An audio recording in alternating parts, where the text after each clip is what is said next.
So going on, all right. Verse 14, for we know that the law is spiritual, but I am carnal, sold under sin. Now, this is, only Paul ever had this problem, I'm sure you'll agree. For what I am doing, I do not understand. For what I will to do, that I do not practice.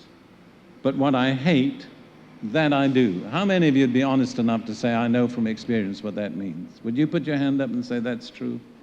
Certainly true in my life. All right, and Paul says, I don't understand it. Here I am, I'm really wanting to do the right thing. I can remember months when I struggled with this problem. I don't understand why these things enslave me. In the end, I decided to be a good slave. That's all. I decided I won't fight. I'll just give way. But God, in His mercy, decreed otherwise. All right, verse 16. If then I do what I will not to do, I agree with the law that is good. Now I'm saying the law is right. That's what I should be doing. I'm not criticizing the law. But now it's the crux of the matter.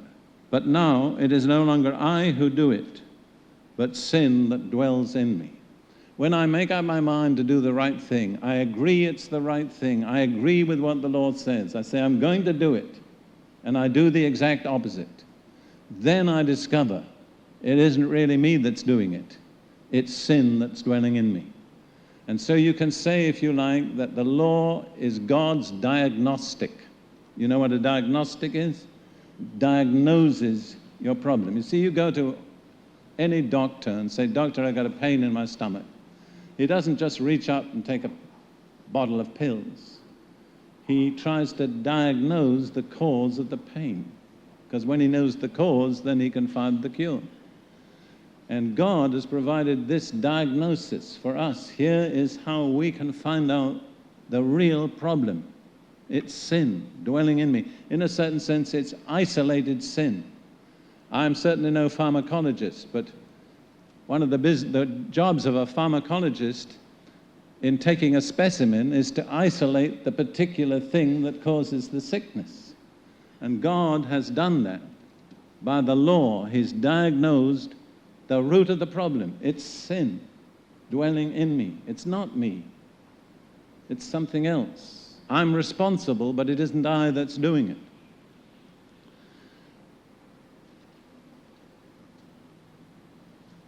All right, now, let's go on to the other way.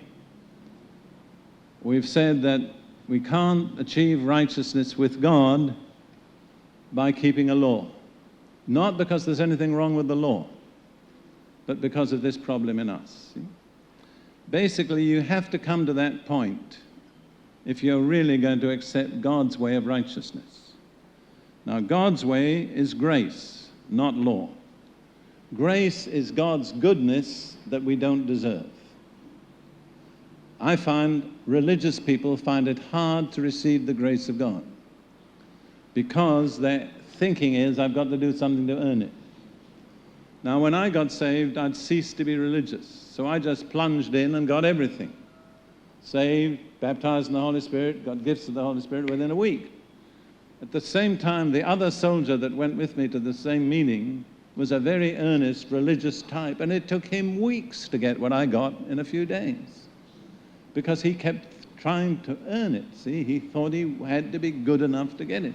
I've talked with scores of people who don't receive the baptism in the Holy Spirit because they think they've got to be good enough to earn it. You will never be good enough to earn the baptism in the Holy Spirit.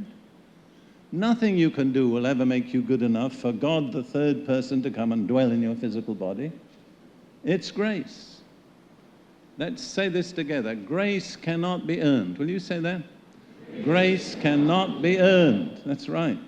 Turn around to the person next to you and say, grace cannot be earned. All right, so we're talking about something, if God hadn't chosen to do it, it would never have happened. We will never understand the grace of God, but we can receive it.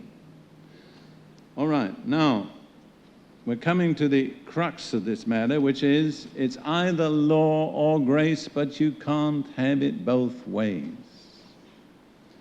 Romans 6, verse 14. Now, Paul is speaking to people who've received the grace of God. And he says, "For sin shall not have dominion over you, for you are not under law, but under grace." Notice, they're mutually exclusive. If you're under law, you're not under grace. If you're under grace, you're not under law. You cannot be under both. And notice also, he says, sin will not have dominion over you because you are not under the law. What's the implication? If you are under the law, sin will have dominion over you. See that? That's a very important verse. Teaches us two things. If we try to achieve righteousness by law, sin will have dominion over us.